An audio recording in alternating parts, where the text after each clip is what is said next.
많이 받으십시오. 서로 인사 나누겠습니다.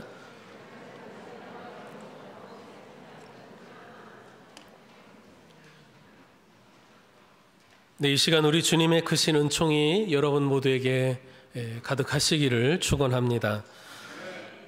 여러분 그 양손을 들어서 깍지를 끼고 맞잡아 보십시오. 시키는 대로 좀 해주십시오. 어느 손 엄지가 위에 올라와 있습니까? 저는 왼손인데 어떤 분은 오른손일 수도 있겠죠. 그런데 여러분, 제가 깍지 끼자고 할 때, 깍지 낄 때 왼손이 위에 오게 해야지, 오른손이 위에 있게 해야지, 그렇게 생각하고 의도해서 깍지를 끼신 분 계신가요? 그냥 하던 대로 자연스럽게 이렇게 깍지를 꼈을 거예요. 그러면 이번에는 반대로 다른 손 엄지가 위에 오도록 한번 고쳐서 깍지를 껴봅시다. 느낌이 어때요? 왠지 불편하고 이상하게 느껴질 거예요. 바로 그거죠. 좀 어색하죠? 우리는 습관에서, 우리가 하던 대로 하던 것에서 벗어나면 불편함을 느끼기도 하고 어색하기도 하고 좀 이상하게 느끼게 됩니다. 우리가 가지고 있는 습관이라고 하는 것은 아주 편리한 측면이 있어요. 뭐냐 하면 우리의 모든 행동을 매 순간 다시 생각하고 판단하고 그렇게 행동하는 것은 매우 힘들고 사실은 불가능하고 비효율적인 일이 될 것입니다. 비슷한 상황에서 비슷하게 반응하도록 우리 몸에 배어 있으면, 즉 습관이 되어 있으면 굉장히 자연스럽고 편리하고 효율적이 되는 것이죠. 그래서 어떻게 보면은 우리의 인생이라고 하는 것이 습관에 의해 이루어진다고 해도 과언이 아닌 것 같아요. 우리의 생활이 습관들의 연속이지 않습니까? 잠잘 때도 그 사람만의 습관이 있고요. 밥 먹는 습관이 있고요. 또 옷 입을 때에도 습관이 있고, 운전할 때도, 또 말하는데도 그 사람만의 습관이 있습니다. 가만 보면 우리의 삶은, 우리의 생활은 습관들의 연속이라고 할 수 있어요. 그래서 어떤 습관을 가지고 있느냐에 따라서 인생이 달라지는 것 같아요. 좋은 인생은 좋은 습관들을 통해 만들어진다고 할 수 있죠. 여러분, 어떤 훌륭한 사람들을 보면은 꼭 훌륭한 습관들을 갖고 있는 것을 보게 됩니다. 나쁜 습관들이 좋은 인생을 만드는 경우는 없습니다. 우리의 신앙도 그렇습니다. 훌륭한 신앙이란 무엇이냐? 바로 좋은 신앙의 습관들이 몸에 밴 것을 말하는 거예요. 우리의 습관들 가운데는 버려야 할 나쁜 습관들이 있겠죠. 습관적으로 남을 비방하거나 험담하기를 좋아하는 것, 또 불평하는 습관이 있어요. 사람들도 보면은 불평하는 사람들은 늘 불평해요. 습관이 되어 있는 거예요. 또 일을 방해하는 습관, 거짓말하는 습관, 걱정하는 습관, 술 주정하는 습관. 걱정하는 습관을 가진 사람은 걱정할 게 없으면은 왜 걱정할 게 없지 걱정이 돼요. 또 이런 안 좋은 습관들은 이제 버려야 되겠는데, 예배 때 늦게 오는 습관. 예배 때 늦게 오는 사람들은 꼭 늦게 와요. 그래서 그 사람이 일찍 오면 좀 이상하게 느껴져요. 보는 목회자도 저분 왜 일찍 왔나? 무슨 문제가 있나? 여겨질 정도예요. 설교만 시작되면 조는 습관, 딴 생각하는 습관 버려야 되겠죠? 여러분, 그런데 습관이라고 하는 게 쉽게 고쳐지지가 않잖아요. 그래서 3살 버릇 80까지 간다, 그런 속담도 있잖아요. 그럼 81살이 되면 버려지나요? 자연스럽게? 그 말이 아니죠. 옛날에는 80까지 살기도 힘들었으니까 평생 간다는 그런 의미잖아요. 그래서 나쁜 습관은 아는 순간, 뿌리 내리기 전에 빨리 제거하는 것이 좋습니다. 반대로 우리가 가져야 하는 좋은 습관들이 있단 말이죠. 말을 할 때 예쁘게 하는, 선하게 하는 습관, 남을 돕고 배려하는 습관, 주의를 잘 지키는 것, 또 예배에 일찍 오는 습관, 성경을 날마다 읽고 또 기도하는 습관, 이것은 우리의 신앙과 인생을 위한 아주 좋은 습관들 아니겠습니까? 지난 주일에는 설교 때 레갑 사람들 이야기를 통해서 신앙의 전통들에 대한 말씀을 나눴는데, 오늘은 습관에 대해서, 특히 기도하는 습관에 대해 말씀을 드리고자 합니다. 예수님도 우리처럼 이 땅에 사시는 동안 어떤 습관들이 있었을 거예요. 그렇죠? 예수님도 이 땅에 사시는 동안 습관들을 가지고 계셨을 텐데 성경이 분명하게 기록하고 있는 예수님의 습관 하나는 바로 기도하는 습관이었다는 것을 우리가 알게 됩니다. 오늘 본문에 나오잖아요. 복음서에 보면은 예수님이 기도하시는 장면이 자주 등장하는데요. 공생애를 시작하시면서 40일 광야에서 금식하며 기도하셨고요. 12제자를 택하실 때에도 밤새도록 기도하신 후에 그 제자들을 택하셨어요. 예수님은 종종 새벽 동트기 전에 우리가 새벽 기도하는 것처럼 조용한 곳을 찾아서 기도하셨습니다. 예수님의 기도하시는 습관을 가장 잘 보여주는 곳이 오늘 본문의 기록이죠. 본문 39절에 보면 습관을 따라 기도하러 감람산에 가시는 장면이 나옵니다. 무엇을 따라?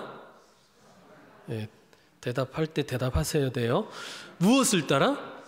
네, 습관을 따라 어느 산에 가셨어요? 네, 감람산에. 다른 산도 아니고 남산도 아니고 감람산입니다. 감람교회 오시는 분들도 기도하러 오시는 거잖아요. 기도하는 습관을 여러분도 가지셔야 돼요. 예수님은 제자들과의 마지막 만찬을 가지신 후에 함께 감람산으로 가셨는데 습관을 따라 기도하기 위해 가신 거예요. 그런데 그 당시 예수님은 십자가의 고난과 죽음을 바로 앞두고 계셨거든요. 당신이 어떤 일을 당하실 것인지, 어떤 고통을 당하실 것인지 알고 계셨어요. 제자들이 오늘 밤에 당신을 버리고 도망갈 것도 알고 계셨어요. 나는 절대로 주님을 버리지 않을 겁니다. 주님 때문에 내가 옥에 갇히거나 내가 목숨을 잃더라도 내가 주님을 버리지 않을 겁니다. 라고 말했던 베드로조차도 3번 주님을 부인할 것을 주께서는 알고 계셨습니다. 저녁 만찬 후에 자리를 박차고 나가버린 가룟 유다가 예수님을 배반하고 대제사장에게 예수님을 팔아버릴 것도 아셨습니다. 곧 참혹한 그 십자가를 지고 죽으셔야 한다는 사실을 예수님은 잘 알고 계셨어요. 이렇게 십자가의 죽음을 앞두고 고민되는 그 마음을 갖고 기도하기 위해 감람산에 올라가셨는데 성경은 그렇게 기도하는 것이 예수님의 습관이었다, 습관을 따른 것이었다라고 말씀하는 거예요. 예수님은 십자가를 앞둔 이 중요한 시간에 당신의 습관을 따라 기도하기 위해 감람산에 오르셨고 제자들에게도 시험에 들지 않기를 기도하라고 부탁하셨습니다. 그런데 여러분, 제자들은 그 말씀의 의미를 제대로 알아듣지 못했어요. 그들은 그 말씀이 평소에 예수님께서 이 감람산에서 기도하실 때마다 하신 그 말씀과 다르지 않다고 생각했을 겁니다. 그런데 이날은 분명히 다른 날이었거든요. 예수님께서 하나님께 기도하실 때 아버지여, 만일 아버지의 뜻이거든 이 잔을 내게서 옮기시옵소서. 그러나 내 원대로 마시옵고 아버지의 원대로 되기를 원하나이다. 이와 같이 힘을 다해 기도하실 때에 제자들은 뭐 하고 있었나요? 잠에 빠져 있었어요. 예수님이 어찌나 애를 쓰며 기도하셨던지 땀에 피가 섞여 나올 정도로 절박하게 기도하셨는데 제자들은 잠들어 있었어요. 예수님은 당신의 습관을 따라 기도하실 때에 제자들은 역시 자신들의 습관을 따라 졸고 잠자고 깨닫지 못하고 있었습니다. 여러분, 우리와 같은 육체, 우리와 같은 감정을 갖고 계셨던 예수님께서 그 고통의 십자가를 지실 수 있는 힘을 어디서 얻으셨을까요? 우리 죄인들을 위해, 나를 위해 그 참혹한 십자가를 지실 수 있는 그 힘을, 그 용기를 어디서 얻으셨어요? 바로 기도에서 얻으셨습니다. 그래서 오늘 본문에도 기도를 마친 후에 예수님께서 힘을 얻는 장면이 나오지 않습니까? 여러분, 우리가 세상 속에서 그리스도인으로 살아갈 그 힘을 어디에서 얻을 수 있습니까? 쉼 없이 죄의 유혹이 우리에게 다가오는 이 세상에서 우리가 부끄럽지 않은 그리스도인으로 살아갈 수 있는 능력을 어디서 얻을 수 있습니까? 바로 기도에서 얻을 수 있는 것이죠. 예수님은 기도하는 습관을 갖고 계셨어요. 여러분도 기도하는 습관을 가지시기를 바랍니다. 이 기도야말로 예수님으로 하여금 당신의 위대한 사역을 성공적으로 마칠 수 있도록 해주었던 거룩한 습관이었던 거예요. 여러분, 만일 우리가 예수님보다 용기가 있고 우리가 예수님보다 지혜가 많고 우리가 예수님보다 세상을 이길 능력이 많다면 혹시 기도하지 않아도 될지 모르겠어요. 그러나 우리 가운데 어느 누가 예수님보다 강하며 예수님보다 지혜로우며 용기가 있겠습니까? 그런데 예수님도 늘 그렇게 기도하셨는데 우리도 기도해야 마땅하지 않겠습니까? 따져보면 예수님보다 더 기도해야 하는 존재가 우리들 아닙니까? 전능하신 하나님의 독생자요, 또 하나님과 동등하신 예수님이신데도 늘 기도를 통해서 하나님 아버지의 능력을 구하시고 하나님 주시는, 아버지가 주시는 그 힘을 얻어서 사역을 하셨는데 우리야 마땅히 더 기도해야 맞는 것 아닙니까? 예수께서 그렇게 늘 기도하셨던 것은 우리에게 본을 보여주신 거라고 할 수 있어요. 하늘의 능력과 용기와 지혜를 얻는 방법이 무엇인지를 우리에게 직접 보여주신 것이죠. 너희도 이렇게 하라고 말이죠. 너희도 이렇게 기도하는 습관을 가지라고 말입니다. 우리도 예수님처럼 기도하는 습관을 가져야 합니다. 기도는 한두 번 해서 끝나는 것이 아니라는 뜻이죠. 습관이 어디 한두 번 해서 끝나는 게 습관이라고 합니까?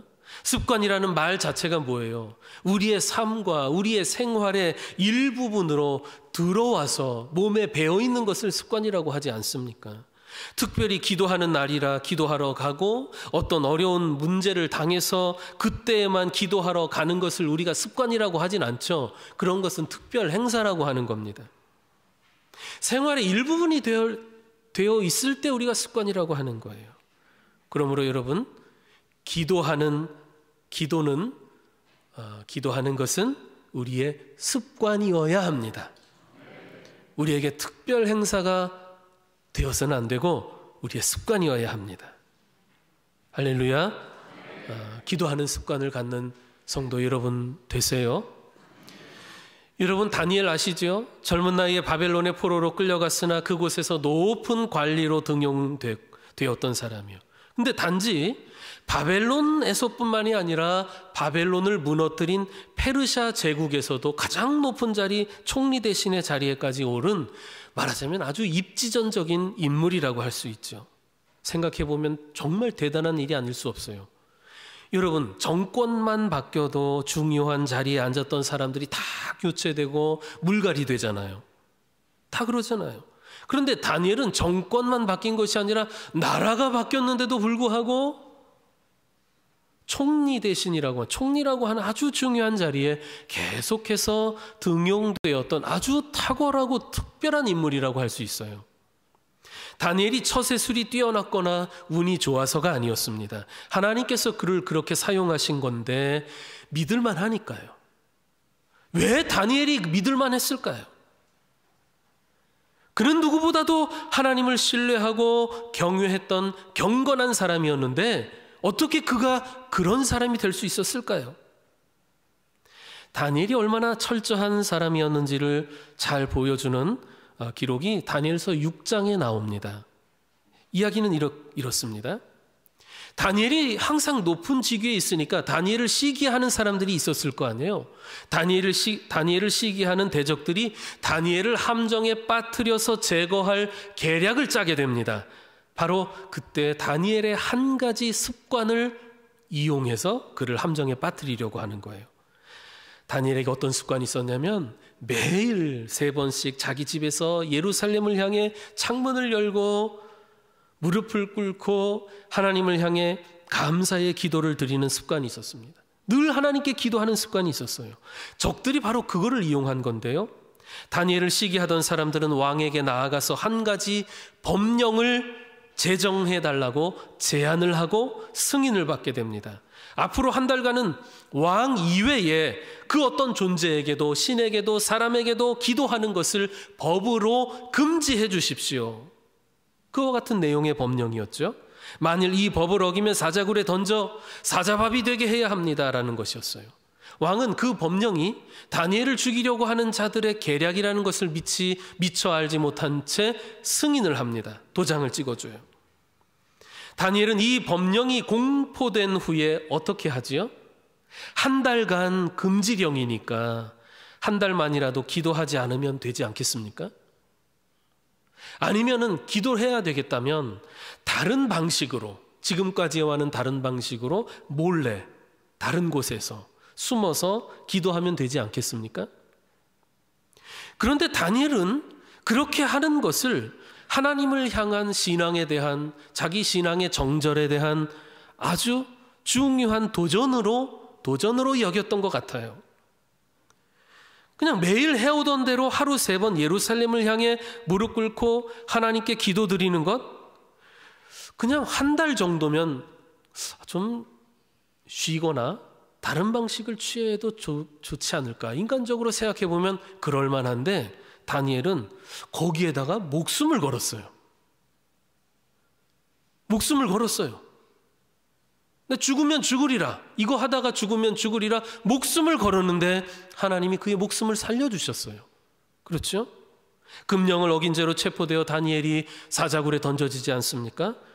그때 하나님께서 사자들의 입을 봉해 주시고 안전하게 지켜주심으로 그 모든 상황을 역전시켜 주셨어요. 생각해 보십시오.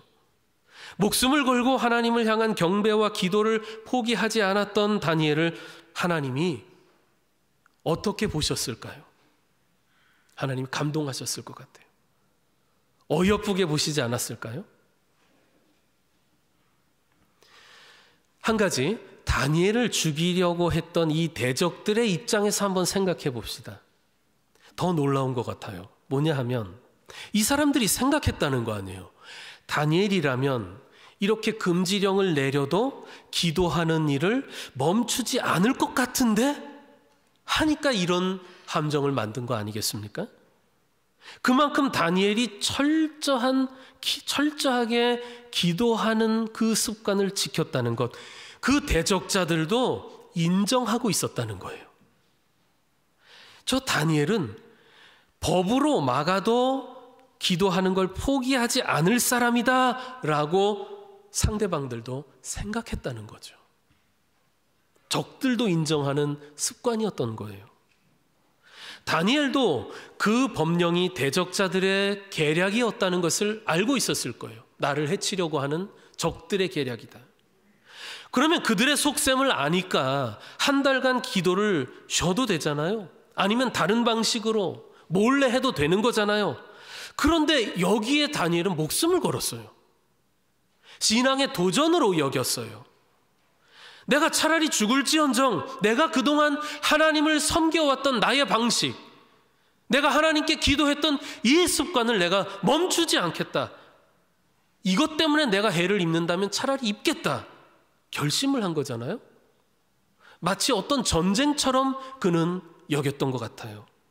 그래서 적들에게 마치 보란 듯이 늘 그렇게 해왔듯이 창문을 열고 예루살렘을 향해 하나님을 경배하며 기도드렸습니다. 놀랍지 않습니까? 다니엘은 당시 세상의 여러 나라와 역사가 급변하는 그 소용돌이 속에서도 최고의 자리에서 평생 떨어지지 않고 정점에 있었던 정말 특별하고도 탁월한 인물이었는데 무엇이 다니엘을 그토록 특별하고 탁월한 인생이 되도록 하였던가? 바로 이와 같은 그의 습관, 거룩한 습관, 결단, 철저한 신앙, 하나님을 향한 흔들리지 않는 믿음, 죽으면 죽으리라고 하는 그 결단. 무섭지 않습니까? 하나님이 그를 신뢰하시고 그를 사용하신 거예요. 기도하는 경건한 습관이 그를 하나님의 능력 가운데 붙들어 주었습니다. 우리도 그렇습니다. 우리가 우리의 사명을 끝까지 감당할 힘과 용기와 지혜, 그것을 어디에서 얻을 수 있습니까? 또 어디에서 얻어야 합니까? 우리는 끊임없이 기도해야 합니다. 우리에게 기도하는 습관이 중요합니다. 여러분, 운동하는 습관이 우리의 몸을 건강하게 하듯이 기도의 습관은 우리의 영혼을 건강하게 하고 우리의 인생을 복되게 하는 줄로 믿습니다. 삶의 어려운 문제들을 믿음의 눈으로 파악하게 해줍니다. 기도하는 습관이요. 우리가 늘 기도할 때 문제 앞에서도 두려워하지 않게 해주고 세상의 도전을 이겨낼 수 있는 힘을 공급해 주는 것입니다. 기도의 습관은 우리의 삶을 하나님께 좀 더 가까이 나아가도록 인도해 줍니다. 세상에서 힘들게 살다 보면 성도라도 또 목회자들도 마찬가지예요. 하나님을 잊어버리고 살기 쉬운데 기도하는 습관이 있다면 우리는 늘 하나님과 연결된 삶을 살 수가 있게 되는 거예요. 하나님과 견고하고 끈끈한 관계를 이어갈 수 있게 되는 것입니다. 기도하는 습관이 우리의 삶을 그렇게 인도해 주는 거예요. 하나님은 우리가 매일같이 은혜가 풍성한 삶을 누리기를 원하십니다. 맞습니까? 하늘의 복으로 충만한 삶을 살기를 하나님은 원하십니다. 아멘? 우리도 역시 원해요. 하나님이 우리가 복된 인생을 살기를 원하고 우리 역시 그런 풍성한 은혜와 복을 누리면서 살기를 원하지 않습니까? 때를 따라 공급하시는 하나님의 은혜와 복을 우리의 삶을 통해 누리고 싶지 않습니까? 이처럼 하나님도 원하시고 우리도 원하는데 그런 삶을 살아가지 못하는 이유는 무엇이겠습니까? 하나님과 우리가 견고하게 또 끈끈하게 연결되어 있지 않기 때문입니다. 그 끈이 연결점이 없기 때문에 그래요. 하나님의 은혜와 복을 받을 통로가 우리에게 없기 때문에 그렇습니다. 그 끈이요 통로가 무엇입니까? 무엇이에요? 기도인 줄 믿습니다. 풍성한 은혜와 복을 누리려면 여러분 기도하는 사람이 되십시오. 기도하는 습관을 들이십시오. 여러분 가정에 하나님께서 주시는 복이 가득하기를 원하신다면 기도하는 습관을 가지셔야 합니다. 여러분이 하는 일과 여러분의 직업에서 축복을 기대하신다면 기도하는 사람들, 기도하는 습관을 가진 사람이 되어야 하는 것입니다. 여러분이 우리 주님의 이 교회를 사랑하고 또 여러분에게 주신 사명을 인식하고 감당하기 원하신다면 여러분은 반드시 기도하는 습관을 가지셔야 합니다. 우리가 성도임에도 불구하고 기도하는 습관이 없다면 그 자체가 문제 아니겠습니까? 다른 습관은 많은데 기도하는 습관이 없다면 말이죠. 그것이 없으면 모든 일을 내 맘대로 처리하려고 할 겁니다. 뭐든지 자기가 결정해놓고 하나님은 그저 자기 결정을 따라주기만을, 그래서 도와주기만을 원하는 그런 신앙 자세를 갖기가 쉬워요. 잘 들으셔야 됩니다. 기도하는 습관이 없으면 내가 먼저 정해놓고 하나님 이렇게 내 결정대로 따라주세요 라고 하는 기도를 하기 쉬워요. 여러분 한번 생각해 보십시오. 예수님이야말로 사실 기도하지 않으셔도 되는 분 아닙니까? 아버지 하나님과 한 분이신데, 그 능력 많으신 아버지 하나님과 한 분이신데 기도하실 필요가 사실은 없는 거 아닙니까? 그런데도 주님은 기도하는 습관을 가지셨어요. 조용한 곳에서 기도하기 좋아하셨습니다.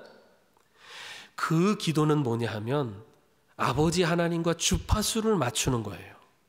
우리가 기도하는 시간은 하나님과 주파수를 맞추는 시간, 연결되는 시간이에요. 끈이 연결되고 통로가 만들어지는 시간이에요. 그렇기 때문에 그 주파수가 연결된다는 것은 어떤 의미냐 하면은 내가 뜻을 정하고 하나님 이 뜻대로 해주세요가 아니라 내 뜻은 이것이지만 하나님의 뜻은 무엇입니까? 내가 하나님의 뜻을 알고 싶습니다. 그리고 그 하나님의 뜻을 실천할 수 있는 힘을 주십시오. 바로 그렇게 하는 시간이 기도하는 시간이에요. 자, 오늘 본문에 예수님께서 십자가라는 고난과 죽음 앞에서 자신의 뜻을 내려놓고 하나님의 뜻에 순종하시지 않습니까? 42절 말씀 보십시오. 이르시되 아버지여, 만일 아버지의 뜻이거든 이 잔을 내게서 옮기시옵소서. 그러나 내 원대로 마시옵고 아버지의 원대로 되기를 원하나이다. 기도하는 시간은 하나님의 뜻에 나의 뜻을 맞추어가는 시간이에요. 그러니까 우리의 삶의 그 주파수, 말하자면 우리의 삶의 방향, 나의 가치관, 그런 것을 하나님의 뜻에 맞추어서 조정하는 시간이 반드시 우리에게 있어야 되는데, 그게 바로 기도하는 시간이고, 우리에게 기도하는 습관이 있다라고 하는 것은 늘 우리의 삶을 하나님에 맞추어 갈 수 있다라는 뜻이에요. 이해가 되시죠? 그 기도하는 습관이 없다는 건 반대죠. 하나님의 뜻에 맞춰가기보다는 내 뜻을 정해놓고 내 욕심대로 내 목적을 정해놓고 하나님 들어주세요, 하나님 여기에 맞춰주세요, 이러는 거거든요.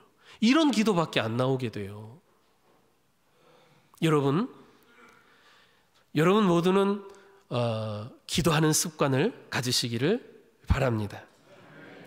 능력과 지혜가 충만하신 예수님께서도 늘 기도하심으로 하나님의 능력과 뜻을 구하셨는데 하물며 약하고 미련한 우리야 더 말할 나위가 없겠지요.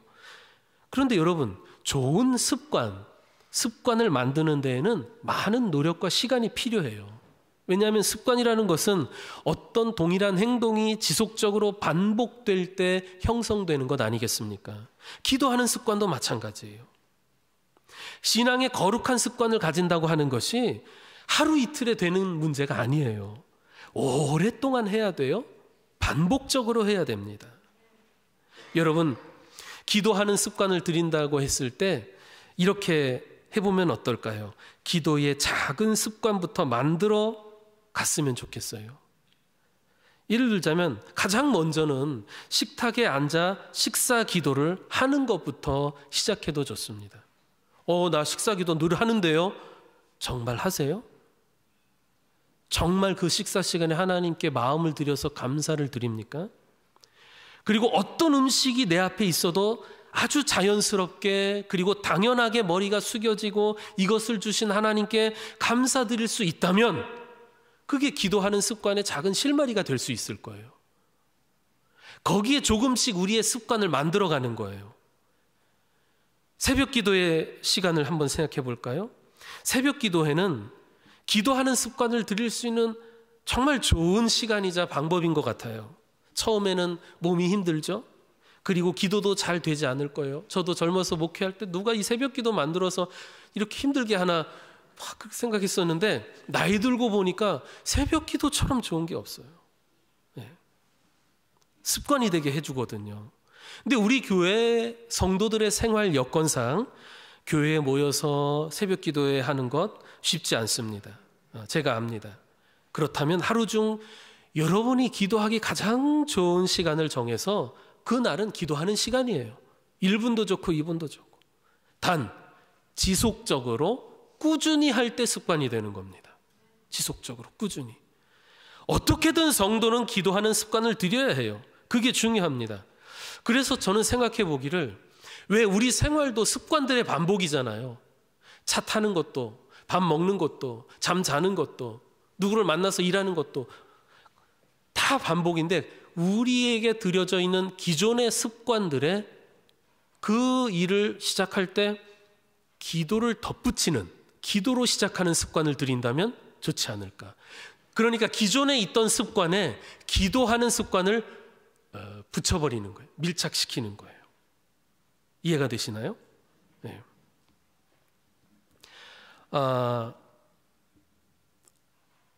예를 들자면 차에 올라서 운전하기 전에 잠깐 기도하는 거예요. 하나님 지켜주십시오. 나와 동행해 주시고 이 손을 붙들어 주십시오. 기도할 수 있죠. 그걸 습관화하는 거예요. 계속 반복하는 거예요. 지속적으로 차 탈 때마다.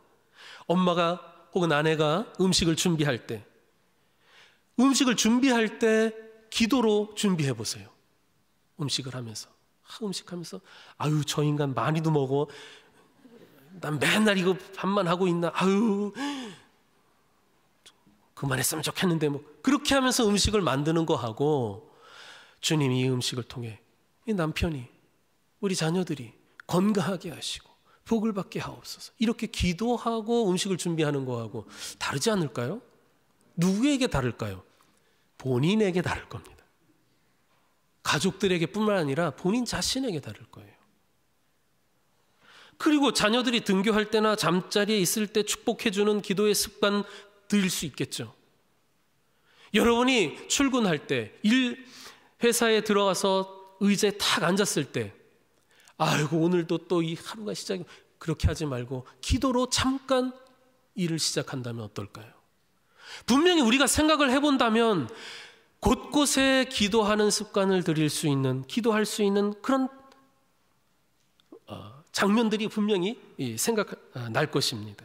많은 기회들이 있어요. 그 기회들을 생각해보고 놓치지 말고 잠깐이라도 기도함으로써 습관이 되도록 여러분 노력해 보십시오. 그러면 생활이 달라지고 여러분의 마음이 달라지고 우리의 영혼이 달라지고 인생이 달라지고 가족들의 삶이 달라질 줄로 믿습니다. 그런데 습관이라는 말 자체가 기도 몇 번 해봤다고 습관이 되지는 않잖아요. 반복해서 말씀드립니다. 꾸준히 지속적으로 하셔야 됩니다. 운동선수가 경기에 필요한 근육과 힘과 능력을 갖게 되는 것을 생각해 보십시오. 끊임없는 반복적인 행동을 통해 그 운동을 끊임없이 매일 반복하는 거예요. 그래서 근육이 생기고 그 힘을 가지고 경기를 하는 것 아니겠습니까? 기도하는 습관도 그런 거예요. 지속적으로 반복해야 우리에게 근육이 생겨요. 기도의 근육, 영적인 근육이 생기는 것입니다. 여러분, 우리가 부흥회도 하고 수련회도 갔다 와요. 그런데 부흥회 때 또 수련회 때 은혜 체험하고 감동받았던 게 그게 오래 가지 못하고 삶의 변화로 이어지지 못하는 이유가 뭐겠습니까? 근육이 생기지 않아서 그래요. 영적인 근육이 없는 거죠.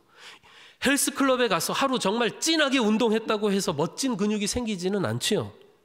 조금씩이라도 지속적으로 매일 반복하는 노력과 수고가 있을 때 근육이 생기는 겁니다.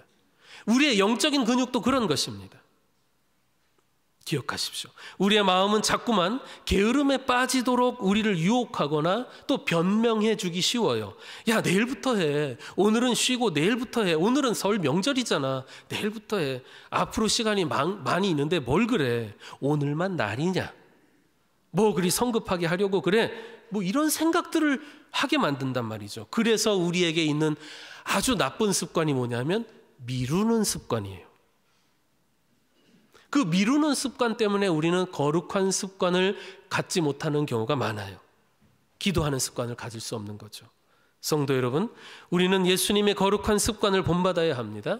특별히 오늘 본문에 이야기하는 것처럼 기도하는 습관을 본받기를 바랍니다. 주님 앞에 무릎을 꿇는 기도의 습관, 그건 참으로 거룩하고 경건한 습관입니다. 하나님 앞에 무릎을 꿇는 습관을 만들어 가시는 우리 감남교회 성도 여러분 되시기 바라요. 생활의 작은 부분에서부터 시작해 보십시오. 기도하는 습관을 갖는다면 그 습관이 여러분을 풍성한 은혜와 또 복된 삶으로 나아가도록 인도해 줄 겁니다. 여러분 가정과 또 여러분의 가족들을 복된 삶으로 인도해 줄 것입니다. 그래서 이번 사순절에는 기도하는 습관을 만들어가는 기간이다.